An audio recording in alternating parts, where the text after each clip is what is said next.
Zbog skoro tromjesečne pauze u radu Skupštine, ali i nekih drugih grijehova za koje su najdirektnije optužili predsjednika Skupštine Jovicu Jokića i potpredsjednika Srbu Blagojevića, odbornici opozicije u Loparama zatražili su razrješenje dužnosti ove dvojice funkcionera. Postoji evidentan problem da lokalna vlast na čelu sa SDS-om je spremna se zadužiti za narednih 100 godina samo da bi se održala još jedan izvjesni period na lokalnoj vlasti. Opozicija je skupštinsku većinu optužila i za namjerno neizdavanje niza važnih građevinskih dozvola, a Uglješa Savić je iznio i optužbu za davanje većeg koeficijenta za plate miljenicima vladajućih struktura, zbog čega su, kako on tvrdi, nezadovoljni službenici najavili proteste, a koje će, istakao je Savić, SNSD podržati. Predsjednik Skupštine Jovica Jokić međutim naglašava da je i ovo samo još jedan od pokušaja uznemiravanja građana, a da su glavni krivci što Skupština ima česte pauze u zasjedanjima upravo odbornici iz opozicionih stranaka. Moje glavno upozorenje kada sam pristupio ovoj skupštinskoj većini je njihov nekorektan odnos prema boračkoj organizaciji kada su skresali budžet boračke za 3 puta.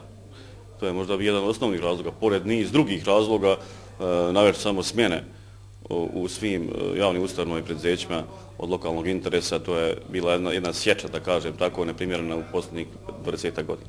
Načelnik opštine Mitar Zarić ističe da opozicija nikako ne može da shvati da podrška građana nije na njihovoj strani. Kojim se kandidovali prema vladu Republike Srpske 3 kapitalna projekta, nastavljamo sa izgradnjom Doma kulture u ovoj godini, zatim sanacija vodozahvata Risovac i Veselinovac i nekih filtera na području, na zaprečišćavanje vode u Loparama. Za to nam treba određena novčana sredstva, konkretno za vodu nam treba negdje preko 200.000 maraka. Ja se nadam pomoći i vlade u tom dijelu.